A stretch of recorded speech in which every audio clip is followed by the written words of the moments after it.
ثبت روز جهانی لغو بردهداری سنتی به اسارت گرفتن و فروش انسان، کار اجباری، ازدواج اجباری و غیره در تقویم سازمان ملل حکایت از پی بردن انسان به اسفبار بودن این پدیده شوم دارد. اما مکتب عرفان کیهانی حلقه معضل یاد شده را بسیط‌تر از آنچه در متون حقوق بشری وجود دارد مورد بررسی قرار داده است. در این مکتب بردهداری از مناظر مختلف و به قرار ذیل تعریف و ارزیابی شده است.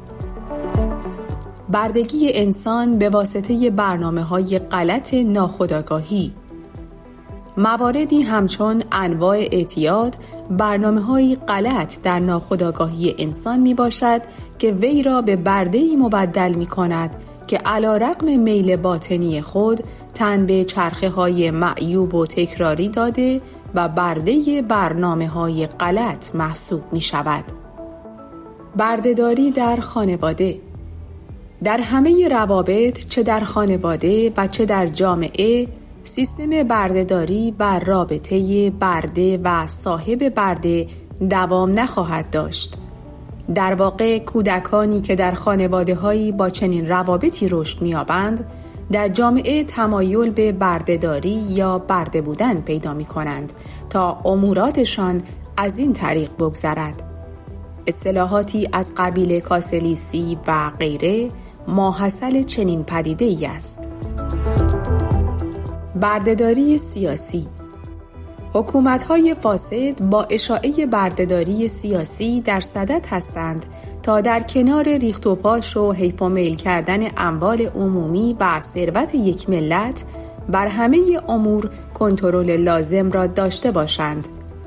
لازم به یادآوری است که عرفان کیهانی حلقه با طرح موضوع تن واحده انسان و باطل بودن حکومت انسان بر انسان گامی در تعیین، تبیین و تأکید بر حقوق انسانها برداشته است تا نشان بدهد که انسانها دارای کرامت، آزادی و برابری ذاتی هستند. همه انسانها حق زندگی آزاد و مختارانه را دارند و به هیچ وجه نباید برده تلقی شوند و یا با آنها مانند برده رفتار شود. بر این اساس اصل یک رنسانس ایران آزاد به نفی هر گونه بردهداری سیاسی و حکومتداری و سلطه بر دیگران اختصاص یافته است. بردهداری مدرن.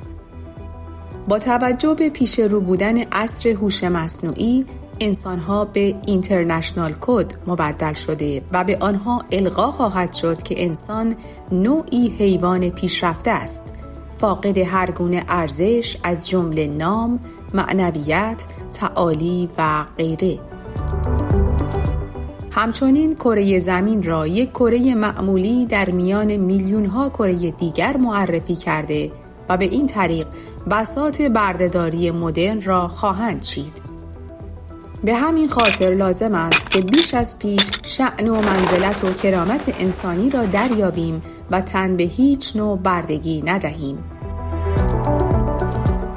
تفکر اینتریونیورسالیسم هم زمین و هم انسان را در کیهان استثنایی می‌داند و از این رهگذر تلاشی برای احیای شأن و منزلت انسان خواهد داشت تا با احیای این توانایی و قابلیت‌ها جا و منزلت ویژه‌ای را برای انسان تدارک ببیند که در زندگی ماشینی آینده و در بردهداری مدرن انسان بتواند هویت خودش را در دورانی که تلاش می شود او تبدیل به هیچ شود حفظ کند.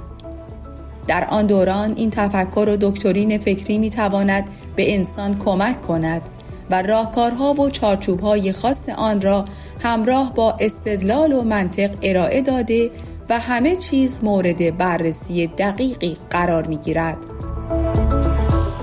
در همین راستا و با توجه به لزوم تعریف دوباره پدیده شوم بردهداری و عدم تکیه کردن صرف روی مبحث بردهداری سنتی، بنیانگذار مکتب عرفان کیهانی حلقه اصل 1 از اصول پیشنهادی برای الحاق به اعلامیه جهانی حقوق بشر را به قرار ذیل پیشنهاد نموده است. نفی هر گونه بردگی و بردهداری اعم از سنتی، سیاسی و مدرن. با آرزوی ارتقای آگاهی بشر در زمینه درک جایگاه والای خود و پرهیز از تن سپردن به بردگی و بردهداری.